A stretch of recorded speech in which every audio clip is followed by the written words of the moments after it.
Good afternoon. Welcome to the podcast.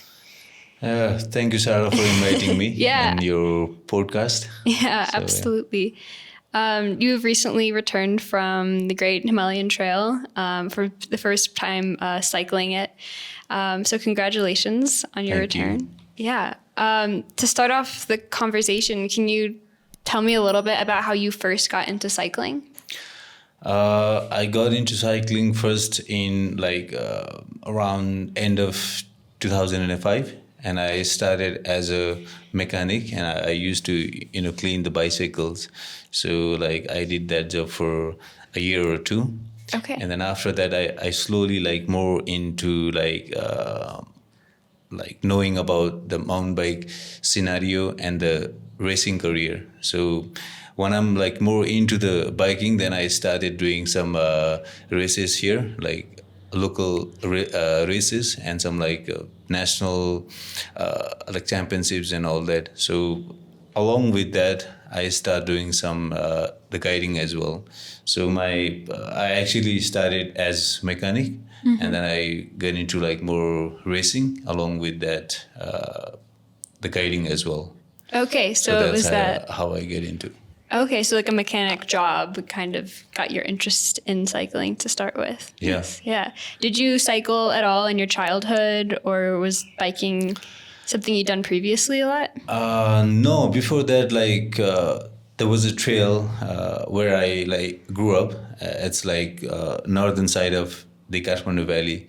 So people, they used to bring a tourist on a mountain bike through my hometown. So I was more the curious to in mountain biking, and then I really wanted to do same kind of job that I am doing now. So while I was very childhood, so I had never done the cycling. So since I started working in Kathmandu as a mechanic, in 2000, end of 2005. So I'm more into mountain biking. Okay. Yeah. Interesting. Yeah. So fast forward all the way from 2005, you're now, you've come back from this big success of cycling the Great Himalayan Trail. Could you start by telling us, what is the Great Himalayan Trail? So the Great Himalayan Trail is it is connected into 5 different countries like Nepal, Bhutan, India, and part of Tibet and China and the Pakistan. So which is called Trans-Himalayan Trail. So the Great Himalayan Trail is one of them. And the Great Himalayan Trail of Nepal is one of the hardest trek in Nepal, and not many people have done this trail, and most of the people they have done, but you can count in your in a hand, in a finger. Maybe there is only 121 or 22 people have done so far. And I wanted to do by bicycle because most of the people they have done on foot, so I wanted to do a little bit extra than the other people. So take the hardest trek there is and make it a little bit harder for yourself. Yeah, and I wanted to test myself physically, mentally, and all that. So that was another challenge. The Great Himalayan Trail, it is itself a very challenging, but I wanted to do extra challenges. Yeah. So yeah. Wow. And did it take you 40 days?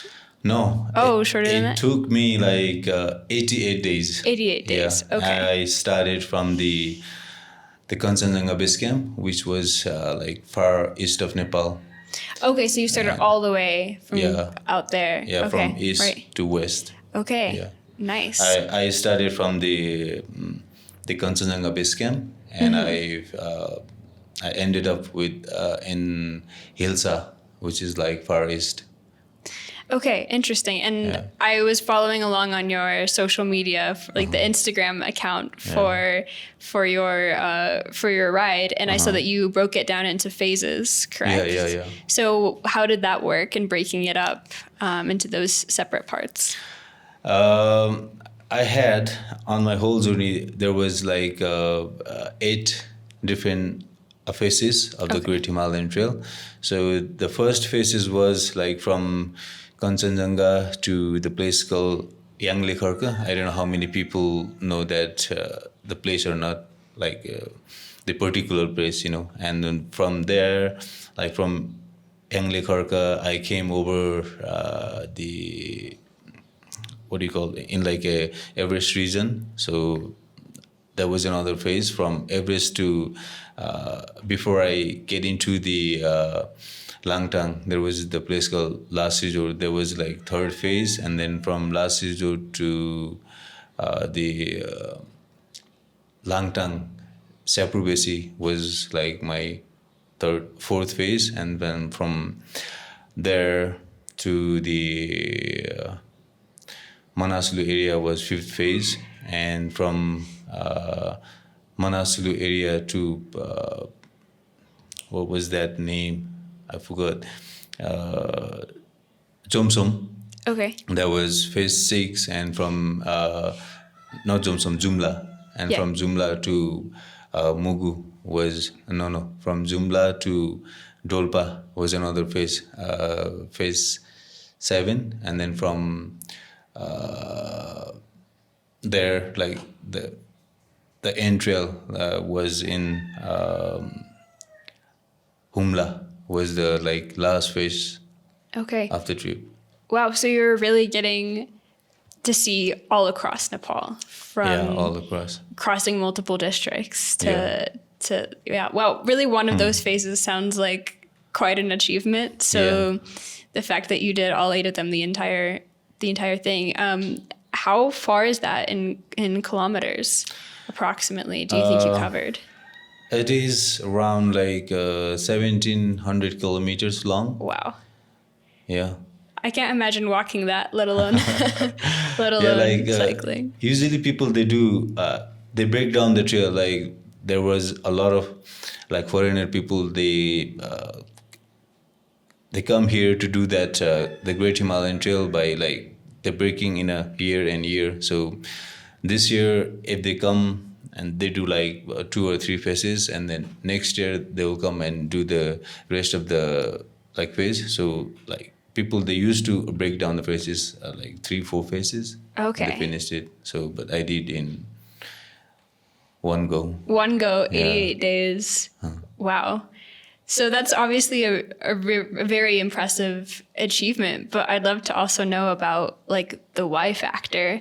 I know you said you wanted to like give yourself that physical and mental challenge, but where did you first get this idea of this is my goal, I'm going to like do the Great Himalayan Trail?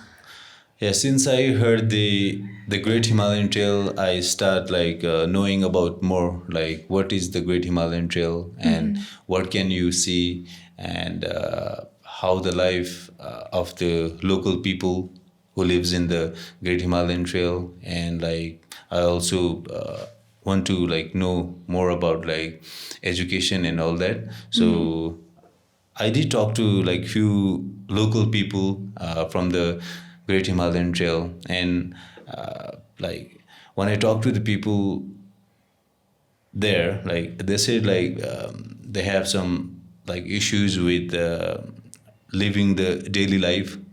Oh, okay. And also the educational part. So I wanted to promote the Great Himalayan Trail it's like through the mountain biking. So it is not only for hikers. So it can be like possible. It can be done by a mountain biking as well. So like I wanted to promote the Great Himalayan Trail, that this is also possible. This is another like tourism destination for like the people who lives around the world and who love to do a mountain biking. So I wanted to promote the Great Himalayan Trail like for mountain biking as well. And along with that, maybe if I can bring some like more people on the Great Himalayan Trail, maybe like the local people, the life of local people can be like bit like for them it could be helpful in like financial ways, and also maybe some people they might be interested in supporting educational part. So I want to like promote like domestic and international like Yeah. tourism through the mountain biking. Okay. So Yeah. that is So my this goal. is really an effort to like put the Great Himalayan Trail on the map for the Yeah. rest of the world, right? Yeah. Okay, interesting. It's interesting that you talk about like education and improving the lives of locals as well, because from the time that I've been in Nepal, I've definitely noticed like Everest Base Camp and Annapurna Base Camp treks very, very touristy, very, very popular. So is that a hope of yours to like gain or like grow the mountain biking tourism industry in Nepal as well?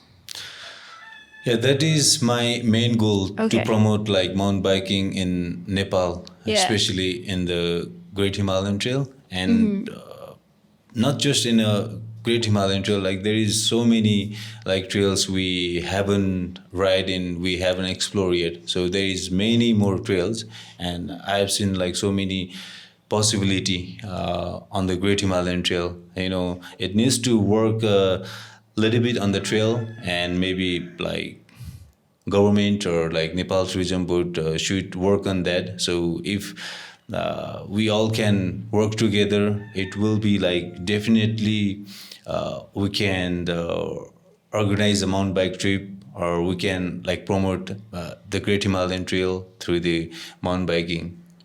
So there is yeah. like many more to explore. Yeah, I think that's a really inspirational goal beyond just like your own personal success in completing the trail. But I mean, I hope that is successful in gaining more attention to Nepal for mountain biking, because I know Western perspective can be very much like, oh, Nepal, Mount Everest, and kind of end the conversation there. So it's great that you're bringing attention to other like aspects of Nepal and encouraging visitors to come here. Yeah. And I think like Everest, it's like everyone know Yeah. these days, and like the people sailing like Everest Base Camp Trek, Annapurna Base Camp, Annapurna Circuit, Upper Mustang, and all those.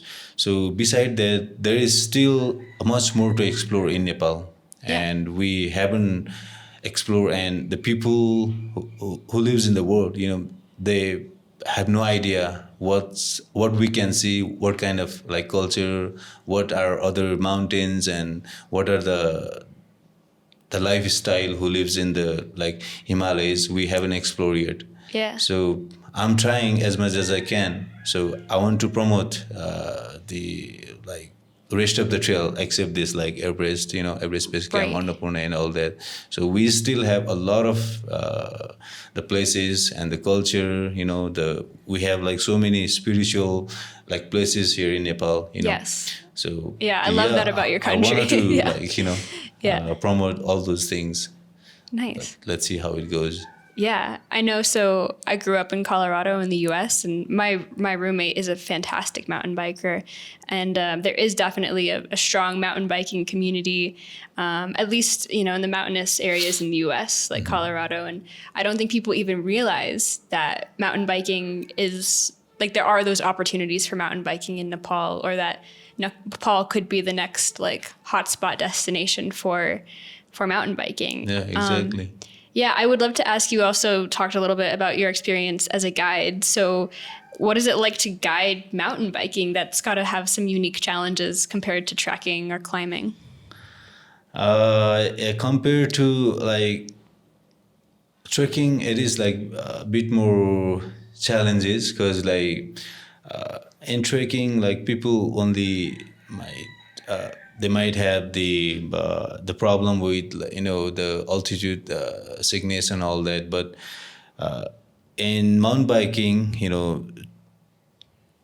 to run a trip, it's like bit more challenges than leading a trek, because like you need to know like how to repair the bikes, and you also have to have the training, like kind of like the first aid responder training. Okay. So, and like sometime the mountain biker, when they find a really nice trail, they want to go like more high speed and all that. So there is more high chances of getting like more accident. So you need to know more about like the trails, and you have to like brief to the client very strongly, and also you need to know about like more the culture, the mountain, and everything. So like a little bit harder than leading a trekking trips. Right. The mountain bike is like a little bit more hard. Yeah, that's got to be logistically a lot to handle. Yeah, it is. Yeah. To be honest, it's not something that I even knew was, an option to go on like a mountain biking. Like I've mountain biked by myself or with friends before, but going with a guide must, like the trails best, and can show people the best of Nepal's mountain biking that they might not know about otherwise. Yeah, and also like there is like so many trails that people don't know. So I wanted to share one story that I have faced with like that was around few years back. There was the group of the mountain biker who came from Switzerland or somewhere, and there was the guide was like trekking guide, and he really don't know like what is the mountain biker, what kind of trail the mountain biker wants to ride, and that guide, he didn't know about the trails, because he was a trekking guide, of course, and then he was on like his height was around like maybe 5 feet or something, and he was riding like a 21 inches frame, like a very big cycle. So totally and, not perfect for and he should be on actually like proper mountain biking gear, right? But he was wearing a football jersey and like no helmets, and he was like leading those people through the like main like big zip trail.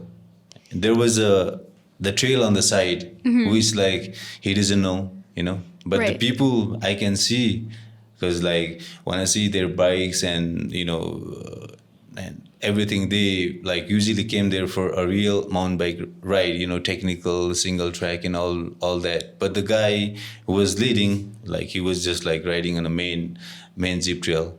Okay, so I would like to tell some people that who wants to do like mountain biking in Nepal, like they should be known like what is the best, the tour company and the best guide to ride in Nepal, so that like they can enjoy a lot, not riding through the main jeep trail. So it's not much fun. But really understand what Nepal has to offer in terms of challenging single track that is beautiful and interesting. Yeah, and exactly. That's keeps people coming back. Yeah. Wow. Interesting. So yeah, we have like so much to like explore, so much to ride around. Yeah. So yeah, but you have to have in a good hand to enjoy the ride. Yes. In Nepal. Okay, interesting. Yeah, that's good to know. And hopefully helpful for anyone who is interested in doing a mountain bike trip to Nepal to know ahead of time, okay, who am I going with? Where are we going? Yeah. But also, speaking of beautiful trails, you mentioned for Great Himalayan Trail, like you're going through all of these different parts of Nepal, all of these different, districts, Langtang, Everest region, and many more. Mm-hmm. Were there parts of the trail that for you were particularly enjoyable, or what was your takeaways of just the beauty of this specific trail? So I would definitely say in the like far eastern side, the trail, it was like really, really tough. Okay. So it is like, to be honest, like it is like not rideable. And I had to carry like 7-8 hours. And, and the trail was like super like rocky, and the rock was a very really big where you cannot ride. So in the eastern part of Nepal, it is like bit more harder. Not just not just a trail, like logistic wise, it was very hard. And I would definitely say like as soon as I arrived in the like Langtang area, so from that part, I think I like ride much after that place. Like after I crossed the Langtang area, I did ride like most of the trail. Okay. So Yeah. for if I have to say like for mountain biking, like the Langtang is the good area, and also Manang, Mustang, Dolpo. There is like much more like potential for future. Okay. And also in like Jumla and Dolpa, there is like much more to explore, not just riding wise, but it is also like culture and Yeah. then the daily life of people, and like everyone has their different story. So it is like very interesting to listen their stories. Yeah. Did you get to interact with people as you went? Yeah, I did talk with some local people there, so it was like very interesting. But I didn't have like much more time to talk more about like their stories, because I had the plan like how to finish, how to get to the like ending point and all that. But the Yeah. people they are still inviting me to like come and like do some explore right around there. Nice. So Yeah, you were on a bit of a tight schedule for this Yeah. one. But it sounds like it's an area that maybe like single track biking lanes could be developed and, explore the area more for mountain biking. Yeah, but I would say like definitely there is not much of work, if like government or the local people who lives there and who like knows about more like mountain biking trail and all that, if there's you don't have to do much work, because like for cycling you don't need like really big space, right? So there is not much of work, but if the local people and then the government they can like collaborate each other, so I think it can be done like within a few years. But need to know what is mountain biking and then how it can grow into the Great Himalayan Trail. you know. Yeah. Yeah. So by being one of the first people to take on this challenge, it's probably giving you an idea of like where it could go in the future, and you can give that feedback of this is, places it could be developed for mountain biking. But yeah. Yeah, I have like so much information about the like each places where is like more potential for a mountain biking. So I can give people like, if there are some people who are interested to do like this a Great Himalayan Trail ride on mountain bike. So if they want to know like more about the trail logistic and all that, I can definitely help people. Nice. Yeah. Nice. Yeah.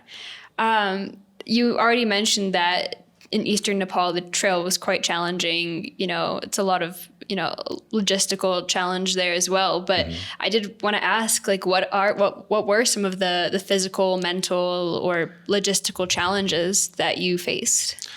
The challenges on the eastern side of is like there is a big passes, like there was a place called Serpenico, which Okay. was like 6,180 meter, and there was another pass was called like West Goal, which was 6,190.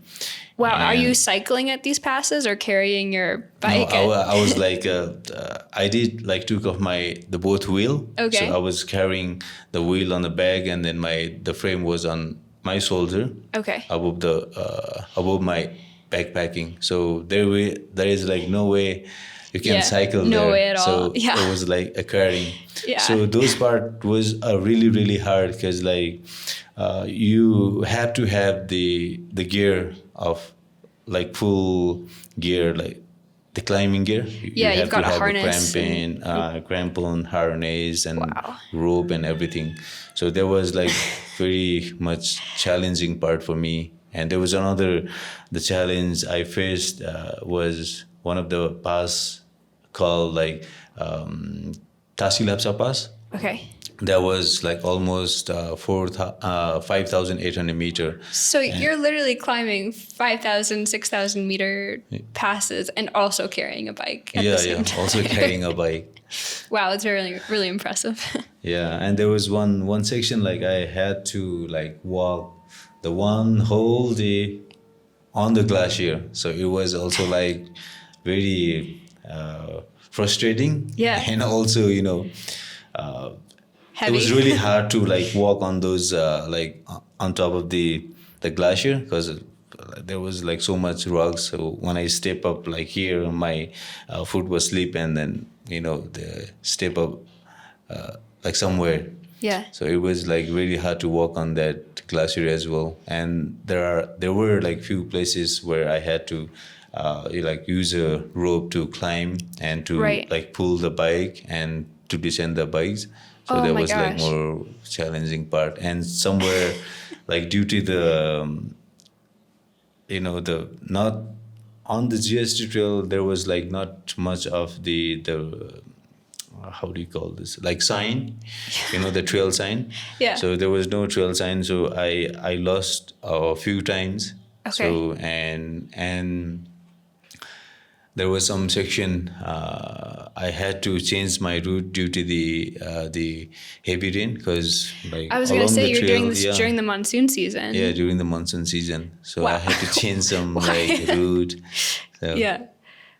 That's, I find like unbelievable. I had the opportunity to go climb Le Boucher Peak earlier this summer on Everest Base Camp trek, and that's like 6,119 meters, something like that, just over 6,000 meters. And I could barely, like, that was really hard to do just as a person, like not carrying, like just not carrying anything, you know, with crampons, with climbing equipment. I can't imagine being at that altitude and dragging a bike up and down with all of the, you know, supplies that you need for that. So that's very impressive and maybe a little crazy. Yeah. But like in those high passes, you know, I had my one porter. Okay. And then the one guide, because my background is not like climbing. And on those particular part, you have to have a guide. So even if you are like, even if you don't have the bike, then you must have to have like one guide and porter for the safety measure. I'm just going to say, otherwise that's quite that can become quite dangerous. And I think there was a like when I was traveling from the Serpinnicol to West Col, so I was about to like descend West Col down to the Borunje Base Camp. So at that time, what had happened was like my porter was carrying like my the tent, and then my sleeping bag, and my food, gas, spare, the parts of the bike, my shoes and all that. So when he was about to start descent, so at that time he like, you know, lose his all the backpack. So he was carrying that. So at that point, you know, I lost everything, and I still had to like go a long way, and I still had another the high passes, so I didn't have anything. So we lost everything. Lost the back. Wait, so you lost all of those supplies? Yeah, all the supplies I lost except my day bag and cycle. So I lost everything. That's so a major challenge. Yeah, it was. So it went down somewhere in the crevasses, so we couldn't find. So like the next day, I had to call the helicopter, and then I had to fly back to Kathmandu and then rearrange everything again. And then went back to the same place where I lost my like supplies and everything, and I started again from so there. You went back to that point and then started from that must have been how did you feel? That must have been kind of a blow. to lose all of that? It was like not his mistake, and then Yeah. my porter, like he was quite experienced, you know. Right. And I told him to like send everything by rope, and he said no, I've done like this work before, so And obviously a I believed him, ridiculously you know. hard and then, job. Yeah, Yeah.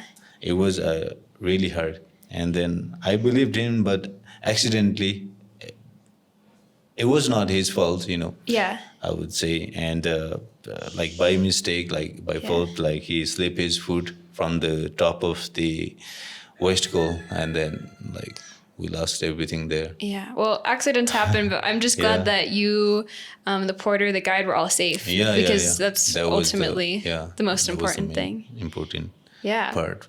Yeah. I mean, so obviously there's a lot of physical challenges with what you did. Any moments of doubt, or, both physically or mentally, were there any moments of, physical hardship or like doubt that you had to push through? Yeah, there was like when I came into the Makalu section, I had like bit of like thought about like why I'm doing it, because it was like really really hard, Yeah. I almost about to head back to Kathmandu, because like I feel like what do I get, like I'm doing like this kind of hard work, and then I don't know how many people appreciate and all that. So I think about like more my family, I think about like my comfortable bed and everything. Yeah. So at some point I thought, okay, let's not do this and all that. But and, there was no one to motivate me. So no, I have to do this. I have to like promote the Great Himalayan Trail, known as the also not just the trekking trail. So people could come here and then they can ride along the Great Himalayan Trail and all that. So it was like basically I was doing like self motivation kind of thing. Yeah. So yeah, I mean, on a bike, of course, you're not, walking with someone to talk to. Like that's you by yourself with your thoughts for quite a lot of hard work. Yeah, sometimes I also feel okay, maybe like I should have another friend, along with me to have like more, fun and conversation. So and I had to like think about everything, the taking a photo and like the videos of the whole journey, and then I didn't know like what's coming next days, and how far is that and all that. So I had to like think about logistic wise and videos, photos, and I also had to think about myself, the body, and the food and everything. So it was like quite challenging to do the Great Himalayan Trail on mountain bike. And obviously, I mean, that's just a lot of drive and commitment that you did that by yourself and completed it. So congratulations again for that. You said you were, thinking about like the next day and, your food and supplies. So who did you have supporting you? Because obviously it's, a big logistical venture. How did that work? So I had a like small the team. So before I left the Kathmandu, I had like few of my friends was also a part of this the GST ride. So like in a few of the places where I need supplies and all that, so I just had to make a phone call. So they were like sending me the supplies and whatever I need. So I was like communicating with them like regularly. Okay. So like in the eastern part, it was quite hard because there was no phone connection, no nothing. So like first few weeks was very, very hard. Okay. So I wasn't able to even like talk to my, the family, friends and no one. But as soon as I came into the Everest region, so then after that I had a network, I had Fozi and all that. So whatever I need, like I can just like talk to them. So it will obviously like took a few days to arrange to send it my supplies into the mountains. But but it was I had like team, so that made me a little bit like more easier. Nice. They were there supporting you. Yeah, they were supporting me. Yeah. And were you taking any rest days at all, or was it pretty much like traveling every day? How did that work out for your schedule? For my schedule, like I had my itinerary, so and I also had like few days rest on like some of the spots. So I didn't like. I had actually a rest day at some point. So I just like, and like there was a few section I got like really sick because of like not having enough food, not having like enough rest and all that. So I had like fever and all that. So Oh gosh. I think like when I enter into the Everest region, I got like really sick, so I had to take like 3-4 days of rest in Everest region. And I did talk with my doctor, and then he said like you have to have a rest, you have to have like good food and all that. So since then I start taking like regularly like good food and all that.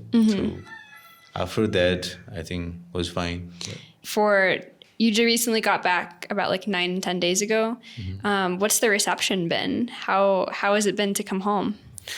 I actually have been a bit busy with the people. Like they were inviting me for like dinner, lunch, and all that, and some like local medias they're following me, so they want to tell like the rest of the people of Nepal and like whoever following their channel, they want to tell people that okay, this person has done the Great Himalayan Trail on mountain bike and all that. So they're making some stories. So I've been like busy with them, like telling my stories. Yeah. So yeah, that's how my time has been spending these days.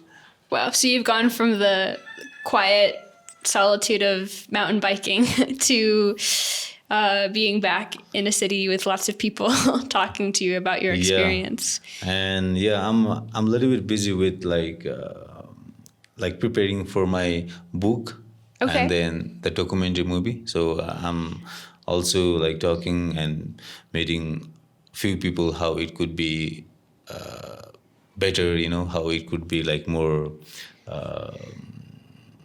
how do you say, how we can like promote mountain biking,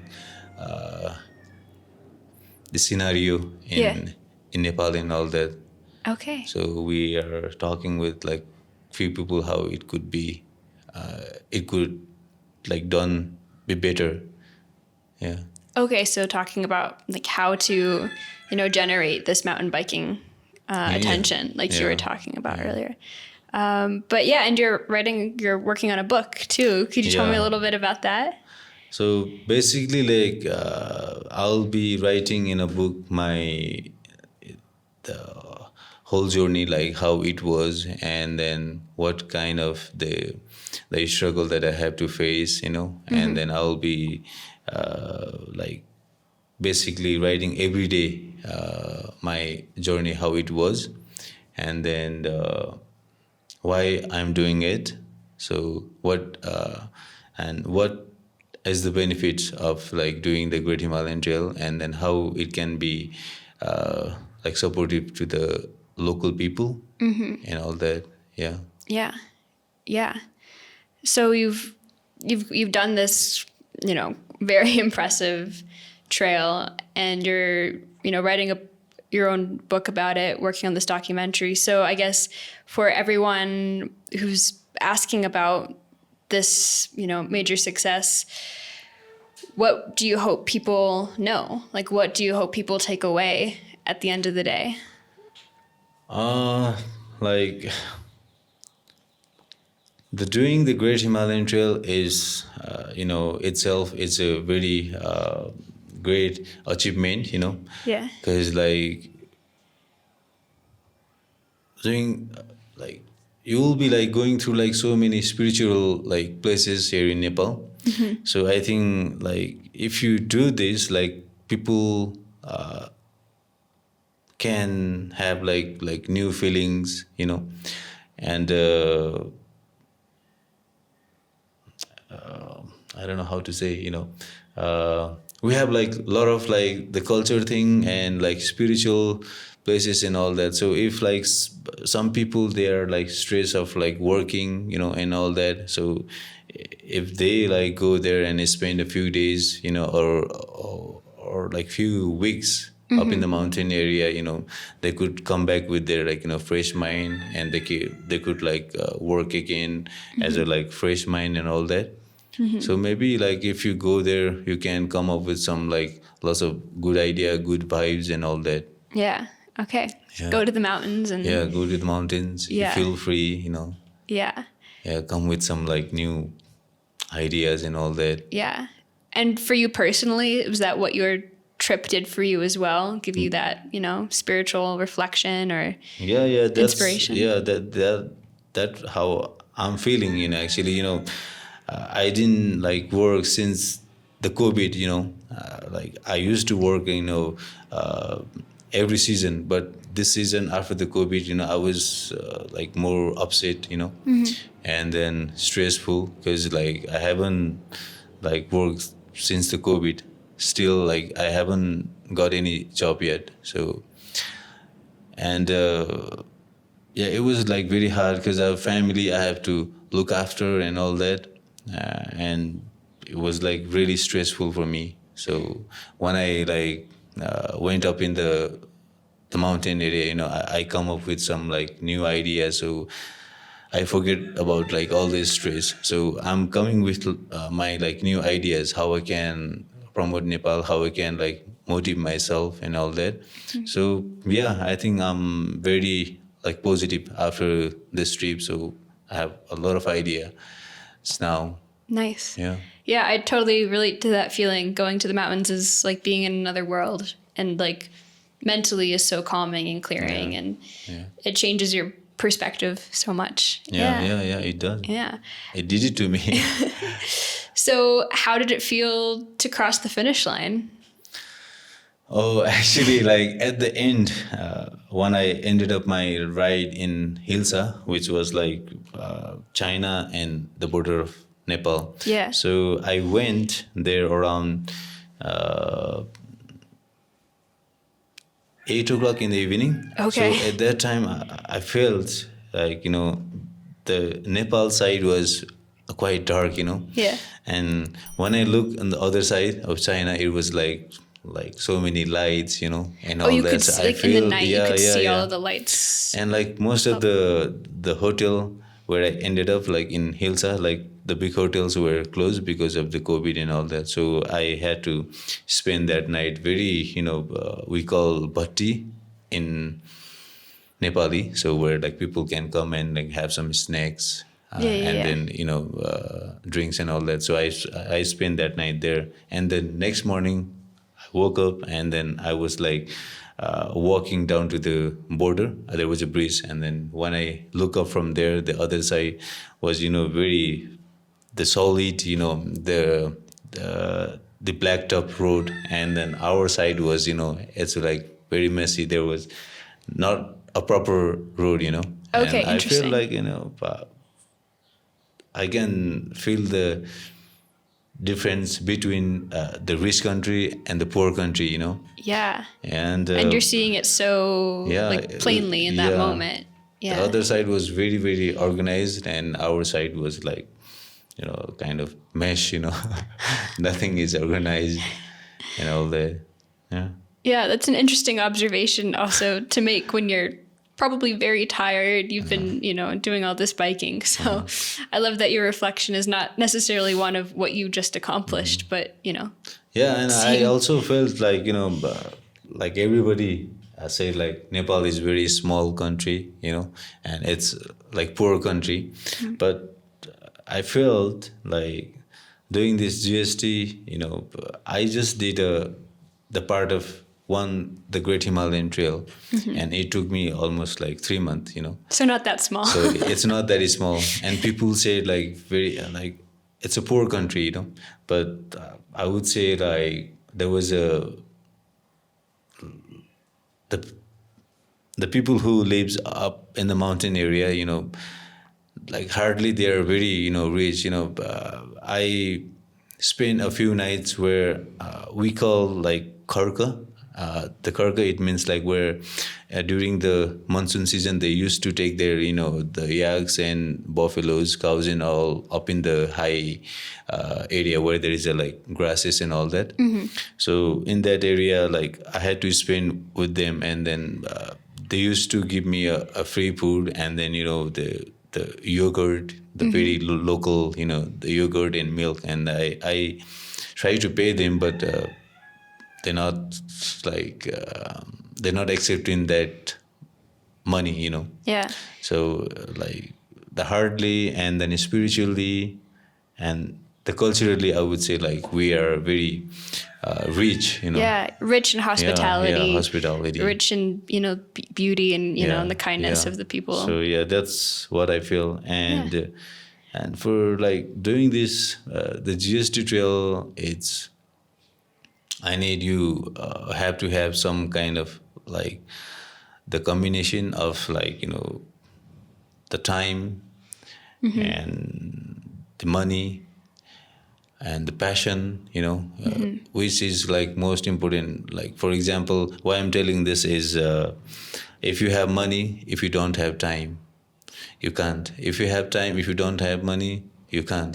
So you actually have to have some this like passion, money, timing is the most important for like doing GS3, I guess. Yeah, you need all three. Yeah, and all three of them. Speaking of all three, this is more of a logistical question, but how did funding go?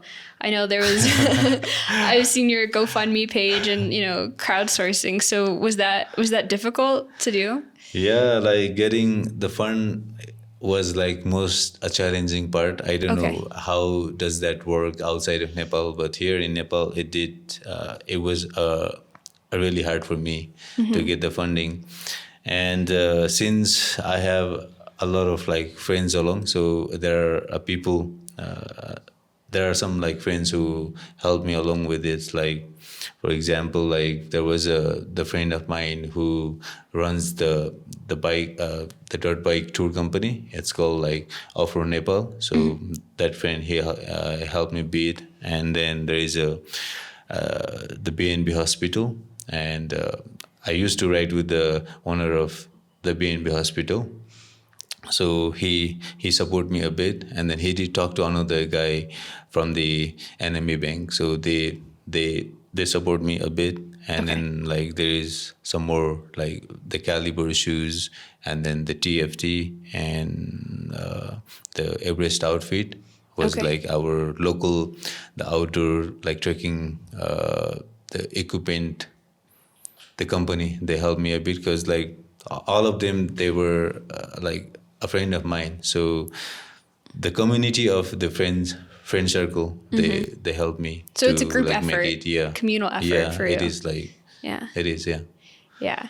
I'm sure that must have been funding can always, like you've got the drive, you've got the passion, you've got the skill set to do it, but I'm glad that didn't stop you, the difficulty in funding. I'm glad you were able to. So you pushed through immense altitude. You pushed through having all your gear lost at one point. Yeah. You pushed through sickness, through a very challenging trail and through getting funding. So quite an impressive accomplishment to overcome all of those hurdles. Yeah.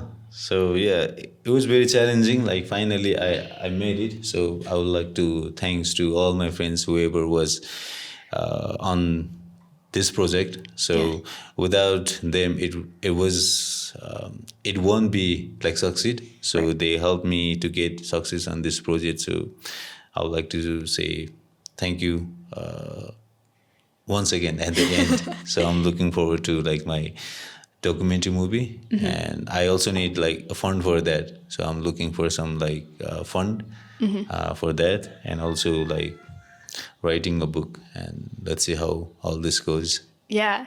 And if people want to follow along and learn about the book and documentary, is there social media they can follow, or how can they keep watching your journey?